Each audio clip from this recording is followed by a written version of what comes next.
Meu nome é Maria Helena dos Santos. Tenho 72 anos e vou contar a história mais surpreendente que você vai ouvir hoje. A história de como meus próprios filhos me abandonaram num asilo, de como o destino mudou minha vida com 6 números e de como eu transformei minha dor na maior lição que eles jamais receberiam. Mas para entender essa história, preciso voltar alguns anos. Fui casada por 46 anos com Joaquim, um homem trabalhador, honesto, que construiu uma vida digna para nossa família. Ele era motorista de ônibus. Eu trabalhava como cozinheira numa escola pública. Não éramos ricos, mas nunca faltou nada para os nossos 3 filhos, Marcelo, Juliana e Roberto. Criamos os 3 com muito amor, muito trabalho, muitos sacrifícios. Joaquim fazia hora extra aos sábados. Eu levava trabalho para casa, costurava roupas à noite para ganhar um extra. Tudo para dar estudo, roupa boa, comida farta para os nossos filhos. Mas antes de eu contar como 6 números mudaram minha vida e expuseram o verdadeiro caráter dos meus filhos, deixa teu like agora e se inscreve no canal. Porque essa história vai te emocionar, te revoltar, mas no final vai te ensinar algo precioso sobre dignidade, sobre vingança sutil e sobre como o universo tem formas misteriosas de fazer justiça. Aperta esse like agora, ativa o sininho e vem comigo nessa jornada que vai te deixar sem palavras. Marcelo, o mais velho, se formou em engenharia. Juliana fez administração. Roberto, o caçula, é dentista. Todos com diploma universitário, todos com profissões boas. Eu e Joaquim chorávamos de orgulho em cada formatura. Conseguimos, amor, Joaquim me dizia. Damos aos nossos filhos o que nós nunca tivemos: educação. E eu acreditava que esse sacrifício valeria a pena, que eles seriam gratos, que na nossa velhice seríamos cercados de amor e cuidado, como eu estava enganada. Joaquim morreu há 4 anos. Infarto fulminante enquanto dirigia o ônibus. Pelo menos não sofreu, os médicos disseram. Mas eu sofri. Sofri muito. Perdi meu companheiro de vida inteira. O homem que me amou, que riu comigo, que chorou comigo. Nos primeiros meses após a morte dele, meus filhos foram atenciosos. Marcelo vinha me visitar 2 vezes por semana. Juliana me ligava todo dia. Roberto passava aos domingos para almoçar. Mas conforme o tempo foi passando, as visitas foram diminuindo. As ligações foram ficando mais espaçadas. Os almoços foram sendo cancelados. Mãe, tô atolado de trabalho. Mãe, as crianças estão doentes, não posso sair. Mãe, hoje não dá, combinei outra coisa. Sempre uma desculpa, sempre um motivo. Eu morava sozinha na casa onde criei meus filhos. Uma casa simples, 2 quartos, sala, cozinha, um quintalzinho nos fundos. Nada luxuoso, mas era minha. Era onde cada canto tinha uma memória. O lugar onde Marcelo deu os primeiros passos. A janela de onde Juliana acenava para mim quando eu voltava do trabalho. O quarto onde Roberto dormia e eu cantava para ele. Mas a casa era grande demais para uma pessoa só. E a solidão pesava. Comecei a ter problemas de saúde. Pressão alta, diabetes, artrose nos joelhos. Nada gravíssimo, mas precisava de acompanhamento, de remédios, de cuidados. Foi quando tudo mudou. Numa tarde de março, os 3 apareceram juntos na minha casa. Coisa rara, já que cada um tinha sua vida, sua rotina. Quando vi os 3 juntos, meu coração até se animou. Que surpresa boa, pensei. Sentamos na sala. Juliana começou a falar, com aquela voz ensaiada, como quem preparou um discurso. Mãe, a gente precisa conversar sobre uma coisa séria. A gente está preocupado com a senhora. Preocupado? Por quê? Marcelo entrou na conversa. Mãe, a senhora está ficando velha. Mora sozinha. Tem problema de saúde. E se acontecer alguma coisa? E se a senhora cair? Se passar mal de madrugada? Eu tô bem, filho. Me cuido. Roberto, o caçula, aquele que eu sempre achei o mais sensível, disse: Mãe, a gente pensou numa solução. A gente achou um lugar, um lar para idosos. É muito bom. Tem enfermeiros 24 horas, atividades, outras pessoas da idade da senhora para fazer amizade. Senti um frio na espinha. Lar para idosos? Vocês querem me colocar num asilo? Não é asilo, mãe. É uma residência para terceira idade, moderna, confortável. Mas eu não quero. Eu quero ficar na minha casa. Juliana, sempre a mais prática, disse: Mãe, a casa está muito grande para a senhora. E nenhum de nós tem condições de morar aqui para cuidar da senhora. Eu tenho meus filhos, meu trabalho. Marcelo tem a empresa dele. Roberto tem o consultório. Eu não pedi para ninguém morar comigo. Eu só quero ficar onde sempre morei. E essa casa? Marcelo continuou. Tá precisando de reformas. Infiltração no teto, encanamento velho. Vai dar muito problema. A gente pensou em vender. Meu coração apertou. Vender? A casa onde vocês cresceram? Mãe, não é questão sentimental. É questão prática. A gente vende a casa, usa o dinheiro para pagar a mensalidade do lar e ainda sobra um dinheiro para a senhora ter uma poupancinha. Essa casa tá no meu nome. Vocês não podem vender sem minha autorização. Silêncio constrangedor. Então Marcelo tirou um envelope da pasta. Por isso a gente trouxe esses papéis. É só a senhora assinar uma procuração. A gente cuida de tudo. E se eu não quiser? Os três se entreolharam. Juliana suspirou. Mãe, por favor, não dificulta. A gente tá fazendo isso pelo bem da senhora. Pelo bem? Vocês querem me tirar da minha casa? Me enfiar num asilo e vender tudo o que eu e seu pai construímos? Roberto com aquela cara de cachorro sem dono. Mãe, não é assim. A gente só quer que a senhora tenha cuidados adequados. Mas eu vi nos olhos deles. Vi a pressa. Vi o interesse. Vi que não era sobre meu bem-estar. Era sobre se livrar do problema que eu representava. Ainda assim tentei resistir. Por semanas recusei assinar qualquer coisa. Mas eles começaram uma campanha de pressão psicológica brutal. Ligavam todo dia dizendo que eu podia morrer sozinha em casa, e ninguém ia nem saber. Diziam que era egoísmo da minha parte querer ficar numa casa grande enquanto eles tinham tantas despesas. Diziam que eu estava ficando teimosa e difícil por causa da idade. Marcelo até levantou a voz comigo uma vez.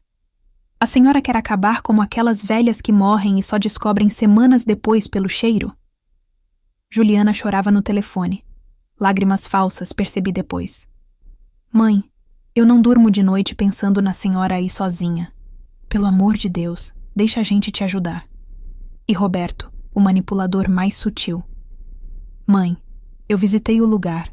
É lindo. Tem jardim, biblioteca, sala de artesanato.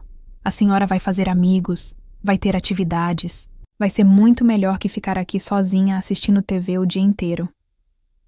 A pressão foi tanta, o cansaço foi tanto, que numa tarde de junho, quebrada, exausta, eu assinei. Assinei a procuração que dava a eles poder para vender minha casa. Assinei o contrato de internação no lar de idosos. Assinei minha própria sentença. Uma semana depois, uma van veio me buscar. Eu tinha 2 malas com minhas roupas, uma caixa com fotos e alguns pertences pessoais. Deixei para trás 45 anos de memórias, de vida, de história. Olhei para minha casa uma última vez antes de entrar na van. A casa estava vazia. Eles já tinham removido todos os móveis. Já tinham colocado placa de vende-se. Tudo tão rápido, tão eficiente, tão cruel. Nenhum dos 3 foi comigo. Disseram que tinham compromissos, que iam me visitar em breve. O lar dos idosos São Francisco era exatamente o que eu imaginava. Um depósito de velhos que as famílias queriam esquecer. Não era aquele lugar lindo que Roberto descreveu. Não tinha jardins bem cuidados nem biblioteca aconchegante. Tinha um pátio de cimento rachado com 3 bancos de madeira velha. Tinha uma TV pequena numa sala com sofás gastos. Tinha corredores que cheiravam a desinfetante misturado com urina. Meu quarto era minúsculo. Uma cama de solteiro, um armário pequeno, uma mesa de cabeceira. A janela dava para o estacionamento. Nem vista eu tinha.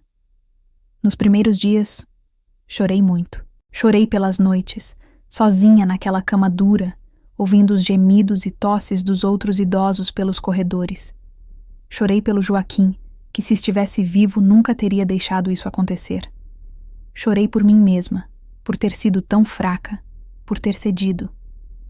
Os outros residentes eram um misto de perdidos, os que tinham demência, deprimidos, os que sabiam exatamente onde estavam e por quê, e resignados, os que já tinham desistido de tudo. Conheci a dona Elvira, 80 anos, que dividia o quarto ao lado do meu com outra senhora. Ela tinha sido professora universitária, mas os filhos tinham brigado pela herança dela enquanto ela ainda estava viva e a colocaram ali temporariamente. Isso fazia 7 anos. Conheci o seu Ademir, 75 anos, ex-bancário, que os filhos visitavam uma vez por ano no Natal para tirar foto e postar nas redes sociais mostrando que eram família unida. Conheci a dona Terezinha, 68 anos, que tinha 4 filhos, e nenhum nunca aparecia. Ela fingia que não ligava, mas eu via como seus olhos brilhavam toda vez que tocava o telefone da recepção, esperando que fosse para ela. E eu era a recém-chegada. A que ainda tinha a esperança que os filhos iam perceber o erro, iam vir me buscar e iam dizer: "Desculpa, mãe, a gente errou." Nas primeiras semanas, Marcelo ligou 2 vezes. Conversas rápidas, protocolares. "Tá tudo bem, mãe? Tão tratando bem a senhora? Precisa de alguma coisa?" E antes que eu pudesse responder de verdade, ele já estava se despedindo. "Tenho que ir, mãe. Reunião. Beijo." Juliana mandou flores no meu aniversário, com um cartão. "Feliz aniversário, mãe. Com carinho, Juliana, Pedro e as crianças." Nem ligou. Mandou flores como quem cumpre protocolo. Roberto não deu sinal de vida. Simplesmente sumiu.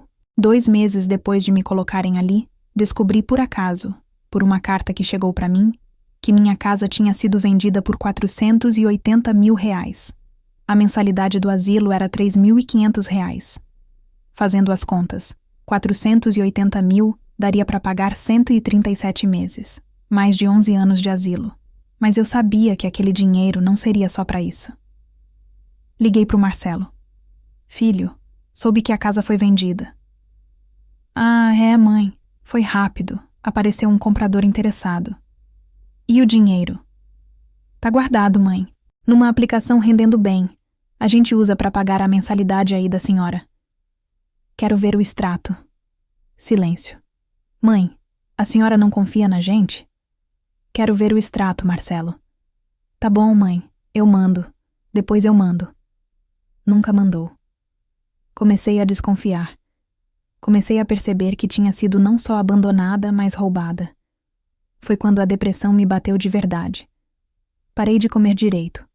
Parei de conversar. Ficava horas olhando pela janela, vendo os carros entrarem e saírem do estacionamento, famílias visitando outros idosos, pessoas indo embora depois de cumprir o protocolo. Dona Elvira percebeu. Ela sentou do meu lado no refeitório num dia. "Maria Helena, eu sei o que você está sentindo. Eu passei pela mesma coisa. Mas se entregar não adianta." "O que adianta, então?" "Viver. Viver bem. Viver apesar deles. Porque se a gente desiste, eles ganham. E não merecem ganhar." Aquelas palavras vindas de uma mulher que tinha sido abandonada há 7 anos me tocaram fundo.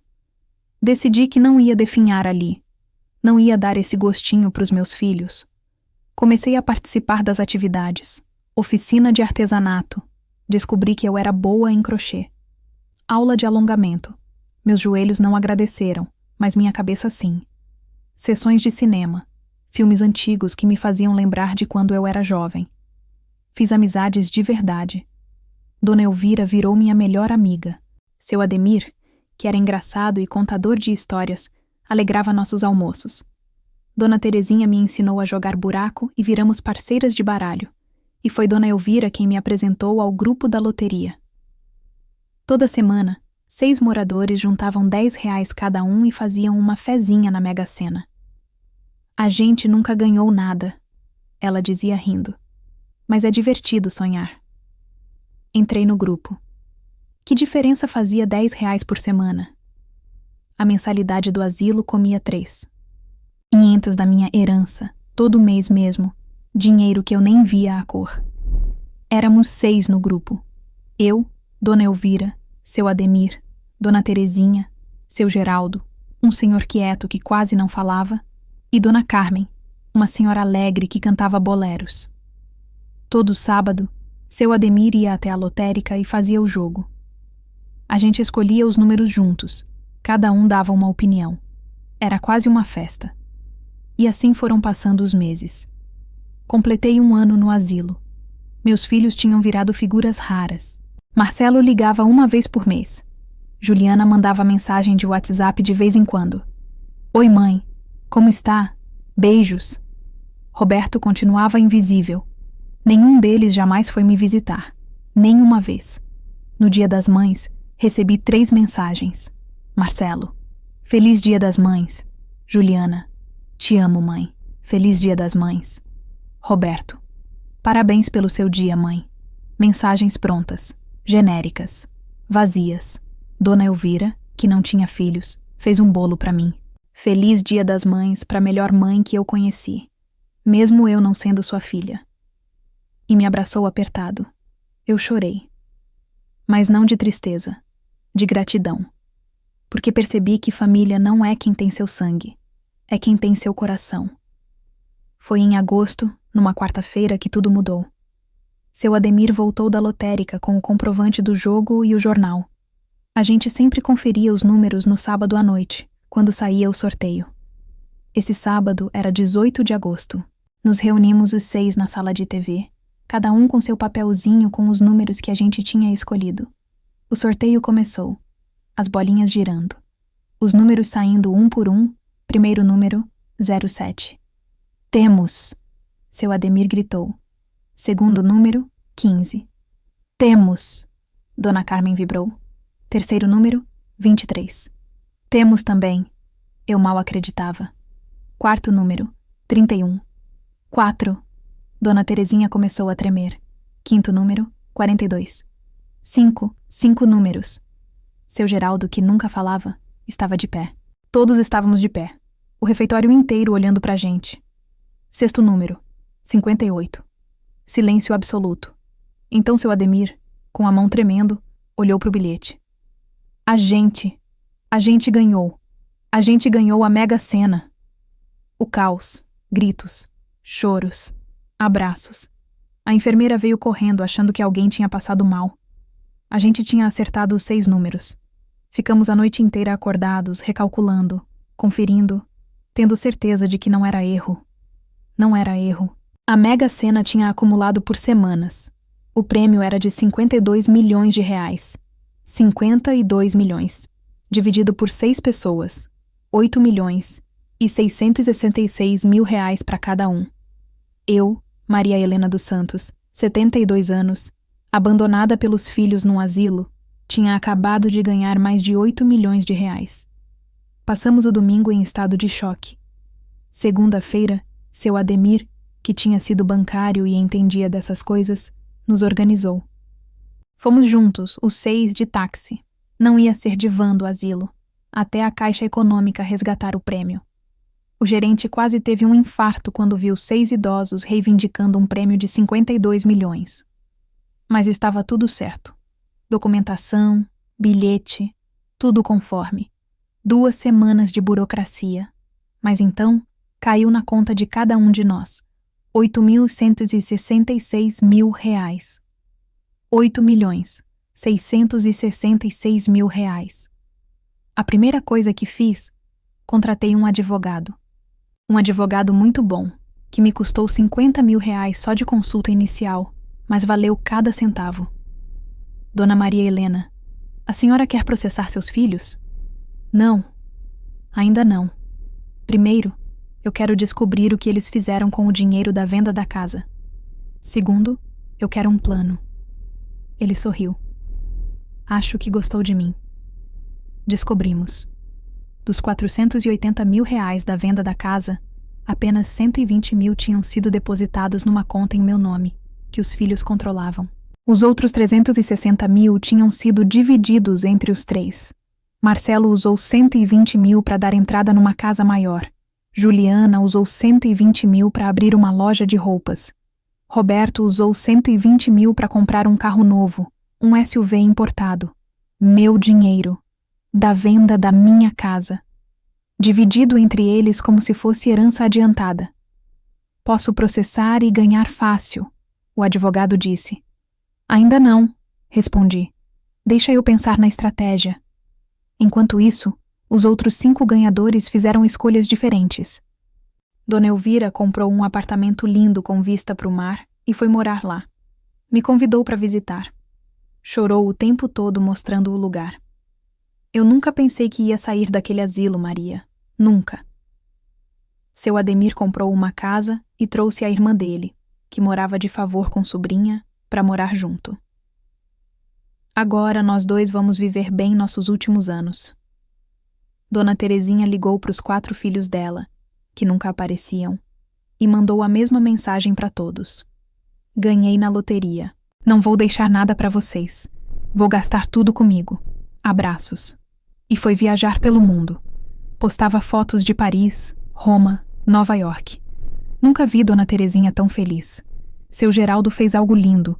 Comprou um terreno e construiu uma casa de repouso de verdade, com jardins, bibliotecas, enfermeiros bem pagos, e abriu as portas para idosos carentes. Ninguém mais vai ser jogado num lugar horrível, ele disse. Dona Carmen comprou um piano. Ela sempre quis um. E começou a dar aulas de música de graça para crianças pobres. E eu? Eu fiquei quieta. Continuei no asilo. Não contei para ninguém que tinha ganhado. Meus filhos continuavam mandando mensagens genéricas. Continuavam sem visitar. Continuavam fingindo que se importavam. 3 meses depois de ganhar na loteria, botei meu plano em ação. Liguei para o Marcelo, com voz fraca, chorosa. Filho, eu não tô bem. O que foi, mãe? Tô muito doente. Os médicos disseram que é sério. Meu coração tá falhando. Silêncio do outro lado. Depois, mãe, a senhora quer que eu vá aí? Queria, filho. Queria ver vocês antes de... Tá bom, mãe. Eu vou. Vou falar com a Juliana e com o Roberto. A gente vai. Desliguei. E esperei. 2 dias depois, os 3 apareceram. Juntos. Primeira vez em mais de 1 ano. Quando me viram, eu tinha me maquiado para parecer mais doente, mais frágil. A cara deles era de preocupação. Mas eu via além. Era medo de perder a galinha dos ovos de ouro antes da hora. Mãe, como a senhora tá? Juliana, toda dramática. Tô fraca, filha, mas fico feliz de ver vocês. Marcelo segurou minha mão, gelada de propósito. O que os médicos disseram? Disseram que meu coração tá falhando, que não tenho muito tempo. Roberto, o dentista com cara de médico. A senhora tá tomando os remédios direitinho? Tô, filho. Mas eu queria conversar com vocês sobre uma coisa importante. Os 3 se inclinaram para frente, atentos, preocupados. Sobre o quê, mãe? Sobre quando eu partir. Eu queria que vocês soubessem que eu sempre amei vocês, que tudo que eu e seu pai fizemos foi por amor. Juliana começou a chorar, lágrimas verdadeiras dessa vez, mas não pelos motivos que ela queria aparentar. Mãe, não fala assim. Marcelo com voz embargada. E eu queria deixar tudo organizado, para não ter briga depois. Os olhos dos 3 brilharam. Organizado como, mãe? Roberto, sempre prático. Eu tenho uma poupancinha, do dinheiro da casa. São uns 120 mil que sobraram. Queria deixar dividido certinho pros 3. Vi a decepção passar rápido no rosto deles. 120 mil dividido por 3, há de 40 mil cada. Migalhas para quem já tinha roubado 360 mil. Mãe, a senhora não precisa se preocupar com isso agora. Marcelo, fingindo que não ligava. Mas eu quero deixar tudo certo. Vocês foram bons filhos. Essa frase quase me engasgou de tão falsa. Ficaram mais 1 hora. Conversamos. Eles me abraçaram na saída. Prometeram voltar em breve. Saíram e eu sabia exatamente o que iam fazer. Iam correndo consultar advogados sobre como garantir que aqueles 120 mil, que eles achavam que era tudo, fossem para eles o mais rápido possível. Mas eu não terminei meu plano. 2 semanas depois, liguei de novo. Dessa vez, com voz ainda mais fraca. Marcelo, filho, acho que é a hora. Mãe, o que tá acontecendo? Meu coração. Tô no hospital. Vem. Desliguei. 1 hora depois, os 3 estavam no Hospital São Lucas, hospital particular que eu estava pagando, mas eles não sabiam. Me encontraram numa suíte confortável, com aparelhos conectados, tudo cenográfico montado com a ajuda de uma enfermeira amiga que achou a ideia genial. Mãe! Os 3 entraram correndo. Eu estava deitada, pálida, maquiagem de novo, com aqueles aparelhos fazendo bip. Filhos! Que bom que vieram. Eu preciso dizer uma coisa. Eles se aproximaram, atentos, preocupados. Eu perdoo vocês. Perdoa? Perdoa o quê, mãe? Juliana confusa. Perdoo por me colocarem no asilo, por venderem minha casa, por ficarem com o dinheiro. Eu sei de tudo. Os 3 ficaram brancos. Mãe, Marcelo tentou falar. Mas não importa, eu perdoo, porque vocês são meus filhos. E uma mãe sempre perdoa. Juliana começou a chorar de verdade. Roberto abaixou a cabeça. Marcelo segurava minha mão em silêncio. Mas eu queria pedir uma coisa. O que for, mãe, o que for. Marcelo desesperado. Queria que vocês cuidassem um do outro, que não brigassem, que fossem unidos. Promete? Prometemos, mãe, prometemos. E que vocês visitassem meu túmulo, de vez em quando, para colocar flores. Todos chorando agora, até Roberto, que eu nunca tinha visto derramar uma lágrima. Vamos, mãe, todo domingo. Juliana soluçando. Fechei os olhos. Respirei fundo. Deixei o silêncio pesar. Depois de 1 minuto eterno, abri os olhos de repente e disse com voz firme. Era brincadeira. O quê? Marcelo sem entender. Sentei na cama. Arranquei os eletrodos falsos. Sorri. Era. Brincadeira. Eu não tô morrendo. Mãe? Os 3, em choque. Eu tô ótima. Melhor do que nunca, inclusive. Mas os médicos... Juliana confusa. Não tem médico nenhum. Eu fingi. Igual vocês fingiram que se importavam comigo esse tempo todo. Marcelo ficou vermelho. Mãe, que palhaçada é essa? Palhaçada? Vou te dizer o que é palhaçada. Palhaçada é colocar sua mãe num asilo contra a vontade dela. Palhaçada é vender a casa dela e ficar com o dinheiro. Palhaçada é sumir por mais de 1 ano e só aparecer quando acha que ela tá morrendo. Os 3 ficaram em silêncio. Eu sei de tudo. Sei dos 360 mil reais que vocês dividiram. Sei da casa nova do Marcelo. Sei da loja da Juliana. Sei do carrão do Roberto. Tudo com o meu dinheiro. Mãe, a gente pode explicar. Juliana tentou. Não precisa explicar. Já entendi tudo. Vocês não me amam. Vocês nunca amaram. Vocês só queriam se livrar de mim e pegar o dinheiro. Roberto tentou se defender. Mãe, não foi assim. A gente estava preocupado com a senhora. Preocupado? Minha voz saiu alta, firme. Preocupado é quem visita. Preocupado é quem liga. Preocupado é quem pergunta: como foi seu dia, mãe? Vocês só estavam preocupados com uma coisa. Quando eu ia morrer para vocês ficarem com o resto do dinheiro. Marcelo tentou outra abordagem. Mãe, talvez a gente tenha errado na forma, mas as intenções eram boas. As intenções? Marcelo, você comprou uma casa nova com o dinheiro da minha casa. Que intenção boa é essa? Ele não soube responder. Juliana, você abriu uma loja. Roberto, você comprou um carro de 120 mil reais. Vocês roubaram de mim, da própria mãe. Juliana começou a chorar de verdade agora. Não de pena de mim, de vergonha. ou de medo do que vinha a seguir. Mas vocês sabem o que é mais engraçado dessa história toda?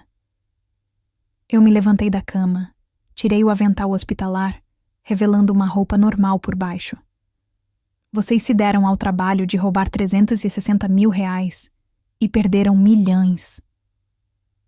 Do que a senhora está falando? Marcelo desconfiado. Abri minha bolsa. Tirei um extrato bancário. Mostrei para eles.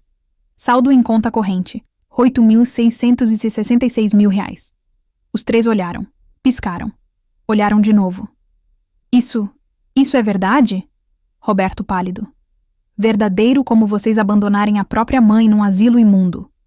Como? Marcelo gritou desesperado. Eu ganhei na Mega Sena, há 3 meses, 8.666 mil reais. E não contei para ninguém da família, por razões óbvias. O silêncio foi tão profundo que dava para ouvir o ar-condicionado. Mãe. Juliana, com a voz trêmula. A senhora ganhou 8 milhões? Ganhei. E já gastei uma parte construindo a vida que eu mereço. Comprei um apartamento lindo, 3 quartos, varanda com vista, mobiliado. Já me mudei, aliás. Saí daquele asilo horrível que vocês me enfiaram. Mas a senhora não nos contou? Roberto incrédulo. Contar? Pra quem? Pra 3 pessoas que me abandonaram, que roubaram de mim, que só apareceram quando acharam que eu estava morrendo? Vocês acham que eu sou idiota? Marcelo começou a calcular. Eu via na cara dele. Ele estava pensando em como dar a volta, como se aproximar de novo, como pegar uma parte daquilo. Mãe, a gente errou, eu sei, mas a gente pode consertar. A senhora pode vir morar com um de nós. A gente cuida da senhora. A gente... Chega. Minha voz cortou como faca. Acabou. Essa historinha de família acabou. Vocês tiveram a chance de serem filhos de verdade. Desperdiçaram. Agora é tarde. Mãe, por favor. Juliana caiu de joelhos. A gente foi egoísta. A gente errou. Mas ainda dá tempo. Não dá tempo. Porque eu não quero mais. Eu não quero vocês na minha vida. Eu não quero visitas interesseiras. Eu não quero abraços falsos. Eu não quero amor comprado. Peguei minha bolsa. Caminhei até a porta. Ah, e mais uma coisa. Contratem um advogado bom, porque eu vou processar vocês pelos 360 mil reais que roubaram de mim. Com juros e correção. Meu advogado já entrou com o processo. Vocês vão ser notificados na próxima semana. Mãe. Marcelo tentou me segurar pelo braço. Parei. Olhei para a mão dele no meu braço. Olhei nos olhos dele. Tira. Ah, mão. Ele soltou. E nunca mais me toquem. Nunca mais me liguem. Nunca mais falem comigo. Para mim, vocês morreram no dia que me colocaram naquele asilo. Saí do quarto. Deixei os 3 ali, em choque, destruídos. E sabe o que eu senti? Alívio. Liberdade. Justiça. Nos dias seguintes, a bomba estourou. Meu advogado, o Dr. Henrique, entrou não só com processo de restituição dos 360 mil roubados, mas também com ação por danos morais. Abandono de idoso, apropriação indébita, coação. A gente vai espremer eles, Dona Maria. Os 3 tentaram me ligar. Bloqueei os números. Tentaram ir no meu apartamento novo. O porteiro tinha instruções. A senhora não quer receber visitas da família.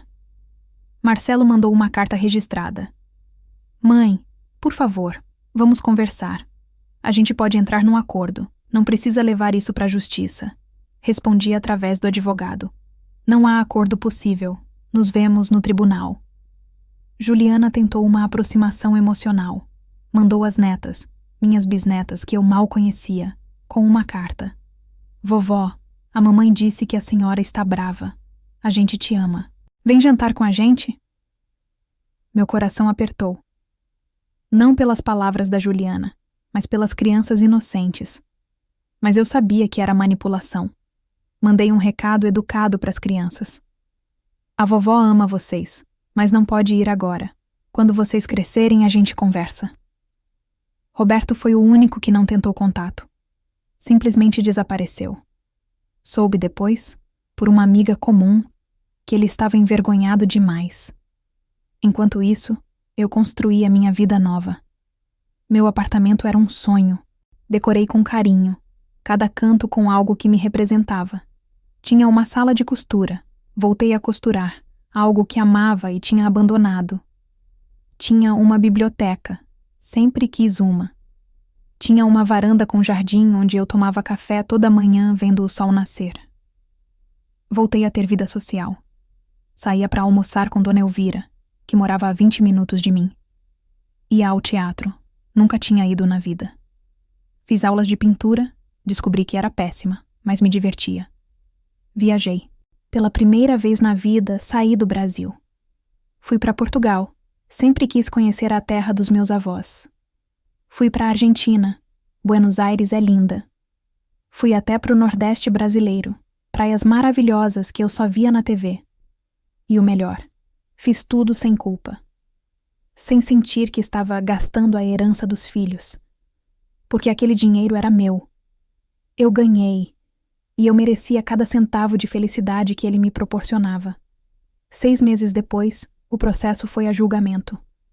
A juíza, doutora Fernanda Costa, uma mulher de uns 50 anos, ouviu tudo com atenção. Os advogados dos meus filhos tentaram alegar que foi um mal-entendido, que eles usaram o dinheiro pensando que era para a família, que não houve má-fé. Mas Dr. Henrique foi implacável. Mostrou a procuração que me fizeram assinar sob pressão. Mostrou os extratos bancários comprovando que só 120 mil dos 480 mil foram depositados na minha conta. Mostrou que eu fui colocada num asilo contra minha vontade. Mostrou mensagens dos 3 combinando entre si como administrar o dinheiro da mãe. Apresentou até testemunhas. Dona Elvira, que depois sobre o estado em que eu cheguei no asilo.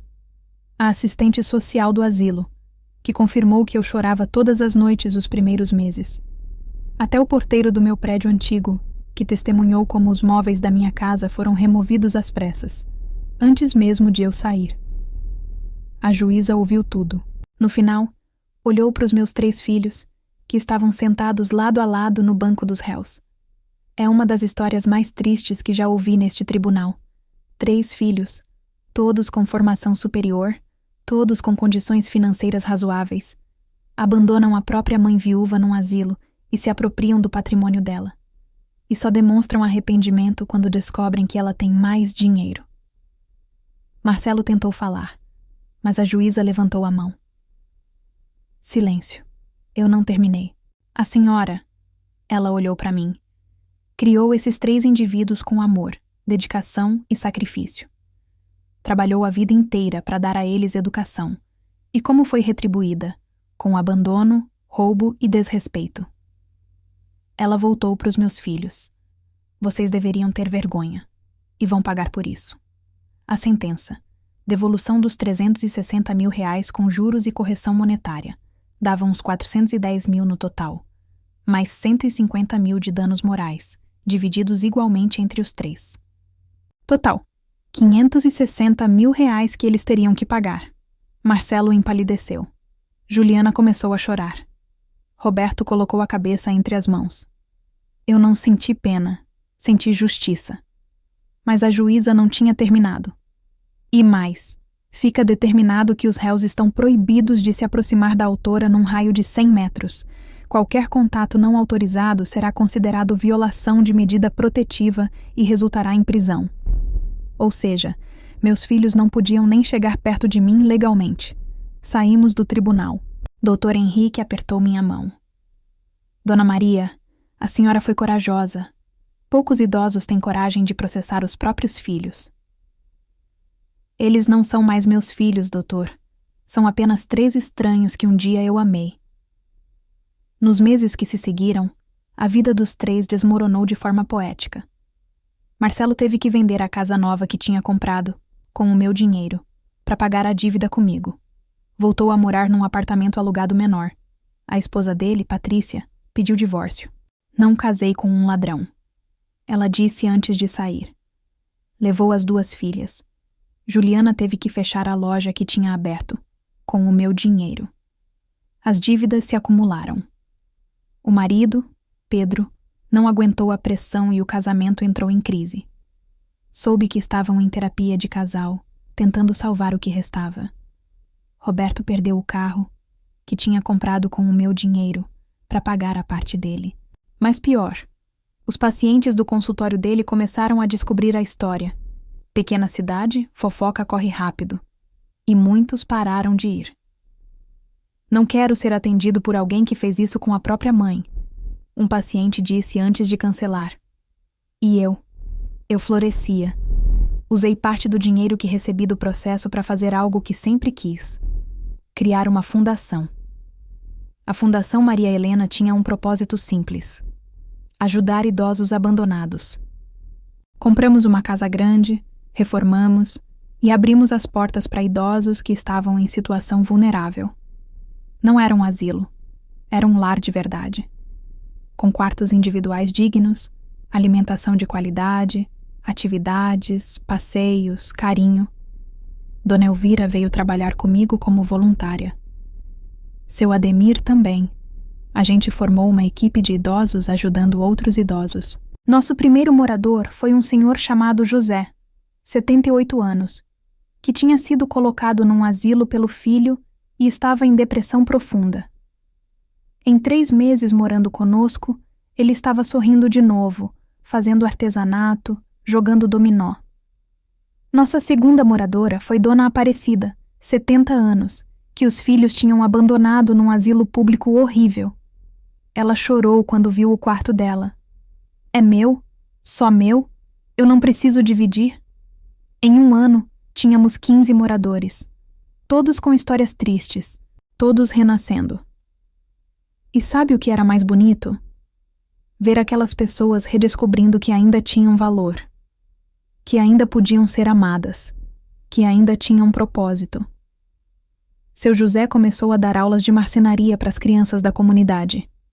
Dona Aparecida, que tinha sido professora, começou a alfabetizar adultos de graça. Dona Carmen, do grupo da loteria, vinha toda semana dar aula de música. A fundação virou notícia. Jornais locais fizeram reportagens. Uma emissora de TV veio fazer uma matéria especial. E foi quando meus filhos me viram pela primeira vez em 2 anos, na TV. Eu estava sendo entrevistada na varanda da fundação, cercada pelos nossos moradores, todos sorrindo. A repórter perguntou: Dona Maria Helena, o que a motivou a criar esta fundação? Eu olhei direto para a câmera. Eu sabia que eles estariam assistindo. Eu fui abandonada pelos meus próprios filhos num asilo. Fui roubada. Fui esquecida. Mas a vida me deu uma segunda chance. Ganhei na loteria e decidi usar esse dinheiro não para me vingar, mas para ter certeza que outros idosos não sofressem o que eu sofri. A senhora não tem contato com seus filhos? Não, e não quero. Eles tiveram a chance de serem família. Escolheram ser estranhos. A senhora os perdoa? Pausa dramática. Depois: perdoar não significa esquecer. Não significa aceitar de volta. Eu perdoei no sentido de que não guardo mais raiva. Mas eles não têm mais lugar na minha vida. E está tudo bem. Porque eu construí uma família nova. Uma família escolhida. Apontei para os moradores ao meu redor. Esses são meus filhos agora. E eles me amam de verdade. A entrevista viralizou. Milhões de visualizações. Comentários aos milhares. Essa senhora é uma inspiração. Os filhos dela deviam morrer de vergonha. Alguém sabe quem são os filhos? Precisam ser expostos. Dona Maria Helena, a senhora é incrível. Meus filhos tentaram me procurar de novo. Marcelo mandou um e-mail, que meu advogado respondeu lembrando da medida protetiva. Juliana postou uma carta aberta nas redes sociais. Mãe, se você está lendo isso, me perdoa. Eu errei. Eu quero te ver de novo. O post foi massacrado pelos comentários. Agora que ela tem dinheiro, você quer perdão? Cadê você estava quando ela estava no asilo? Falsa. Roberto não fez nada. Simplesmente continuou invisível. 2 anos e meio depois de ganhar na loteria, Eu estava completa. Tinha meu apartamento lindo. Tinha minha fundação que ajudava 27 idosos. Tinha meus amigos verdadeiros. Tinha minha paz. Não tinha meus filhos. Mas tinha algo melhor. Tinha minha dignidade. Uma tarde, estava na varanda do meu apartamento, tomando chá, quando o interfone tocou. Dona Maria, tem uma moça aqui embaixo. Diz que é sua neta, filha da Juliana. Meu coração apertou. Júlia, minha neta mais velha. Devia ter uns 22 anos agora. Manda subir. Minutos depois, Júlia estava na minha porta. Linda. Parecia a Juliana na mesma idade, mas os olhos eram diferentes. Tinham algo que os da mãe nunca tiveram. Sinceridade. Vó. Ela estava nervosa. Eu sei que a senhora não quer ver ninguém da família, mas eu precisava vir. Eu preciso pedir desculpas. Você não fez nada, criança. Mas minha mãe fez. E eu demorei tempo demais para perceber. Eu tinha 19 anos quando colocaram a senhora no asilo. Eu achava que era pelo melhor, mas não era. Era covardia, era ganância, era crueldade. Lágrimas escorriam pelo rosto dela. Quando eu vi a entrevista da senhora na TV, quando eu vi o que a senhora construiu, eu senti tanta vergonha. Vergonha da minha mãe. Vergonha de não ter feito nada para impedir. Júlia, você era muito nova para... Não era desculpa. Eu era adulta. Eu poderia ter visitado a senhora. Poderia ter ligado. Mas eu não fiz. Porque era conveniente não fazer. Ela respirou fundo. Eu não vim aqui pedir para a senhora me perdoar. Eu não mereço. Eu vim pedir para a senhora me ensinar. Me ensinar o quê? A ser uma pessoa melhor. A ser o tipo de pessoa que a senhora é. Que ajuda os outros. Que transforma a dor em amor. Que tem dignidade. Olhei para aquela menina e vi algo genuíno, algo real. Você quer trabalhar na fundação? Ela arregalou os olhos. Eu posso? Preciso de alguém para ajudar com a administração. Você faz faculdade de quê? Serviço social. Tô no último ano. Sorri. Perfeito. E assim, Júlia entrou na minha vida. Não como neta de sangue. Essas pontes estavam quebradas. Mas como alguém que escolheu ser diferente da família que teve. Ela trabalhava na fundação 4 vezes por semana. Era dedicada, carinhosa com os idosos, eficiente. E aos poucos fomos construindo uma relação nova. Não de vó e neta tradicional, mas de 2 mulheres que se respeitavam. Um dia ela me perguntou: Vó, a senhora não sente falta da minha mãe? Do tio Marcelo? Do tio Roberto? Pensei antes de responder. Eu sinto falta dos filhos que eu achava que eles eram. Mas eles nunca foram aquelas pessoas. Eram máscaras.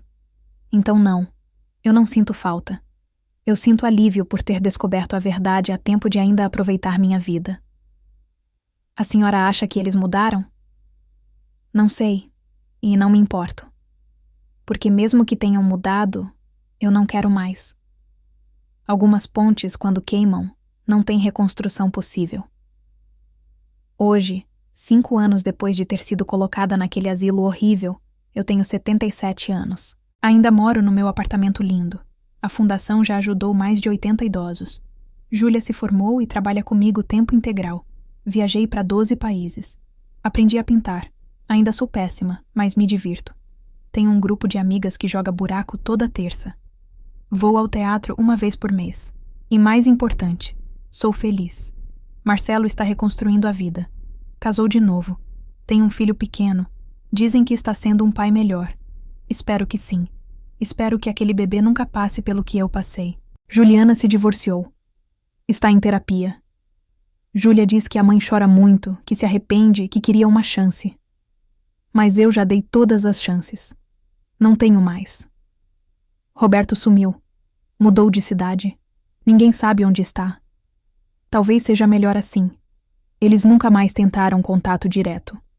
Respeitam a medida protetiva. Ou talvez tenham finalmente entendido que acabou.